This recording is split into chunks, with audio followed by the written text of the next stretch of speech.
אוקיי, אז זה הג'ינס שלנו. כמובן שאני לא הולכת עם סקיני ואני גם לא הולכת עם כל הקרעים האלה, זה כבר לא כל כך מתאים. אני הולכת לקצר אותו. מה שאני בעצם רוצה לראות זה מה האורך שלי. במקרה הזה אני פשוט הולכת להתייחס לקרע הכי גבוה ואני הולכת לגזור לפיו. אז באותו הגובה הקרעים פה, ואני פשוט הולכת לגזור באופן הזה. אני הולכת להראות לכם איך. אז טעות מאוד נפוצה שקורית הרבה פעמים כשאנחנו גוזרות ג'ינסים, זה בעצם שאנחנו פשוט גוזרות בקו ישר. בעצם מאבד את הפרופורציה. אז מה שאני רוצה לעשות, אני בעצם רוצה להשתמש בגימור הקיים, זאת אומרת במכפלת הקיימת, ולפיה אני מסמנת את הקו שלי. אז מה אני עושה?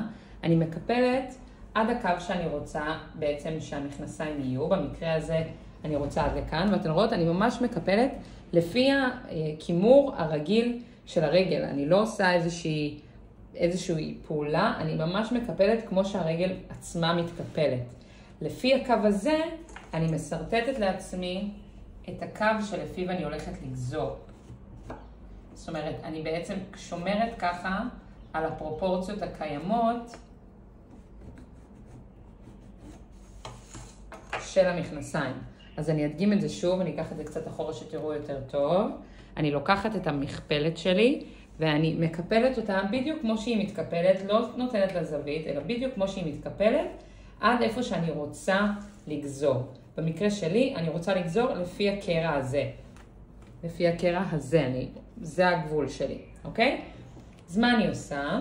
אחרי שסימנתי את זה בצד אחד, אני עוברת לסמן את אותו הדבר בצד השני גם. אני בעצם מקפלת את הג'ינס שלי לחצי. ופה זה החלק החשוב. אני ממש רוצה לוודא שאני ישרה. אני משווה את החגורה שלי, אני מוודא שאני באותו הגובה. אני רוצה להיות ממש כמה שיותר אחידה וישרה. ופה חייב מספרי בדים. חייב מספריים שהם חדים מספיק כדי לגזור שתי שכבות של ג'ינס. אם אין לי, אני יכולה לעשות את זה בשתי פעימות, אבל אני ממש ממליצה שיהיו לנו מספריים טובים וחדים, אחרת זה נורא קשה לגזור וזה יוצא נורא עקום. הקו הזה, זה האורך הסופי שאני רוצה שיהיה למכנסיים שלי. אני לא מתכוונת לעשות להם מכפלת, אני מתכוונת לתת לזה להיפרם עם הזמן ושזה יהיה כזה ג'ינס גזור. מי שרוצה לעשות מכפלת, לא גוזרת על הקו הזה, אלא מודדת 3 סנטימטר בין 2 ל3 סנטימטר, ואז גוזרת. זאת אומרת שאני לוקחת את הסרגל שלי, אני מודדת 3 סנטימטר, מודדת עוד פעם 3 סנטימטר, ומחברת את הקו הזה. זה למי שרוצה לעשות מכפלת. גוזרת על הקו הזה, 3 סנטימטר למכפלת. מי שלא רוצה, כמוני, אני הולכת לגזור על הקו הזה, הקו הראשון שעשיתי. אני מוודא שאתן רואות, ואני גוזרת על הקו.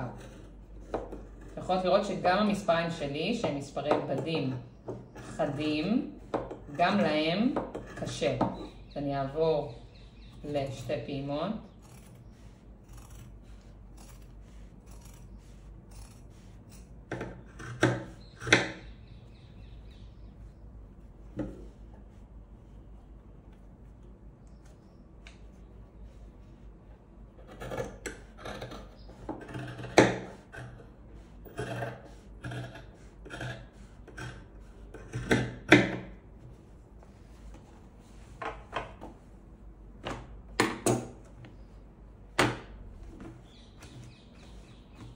ויש לי מכנסיים קצרים. מי שרוצה לעשות מכפלת, אני מדגימה עכשיו איך אתן עושות מכפלת בלי מכונת תפירה.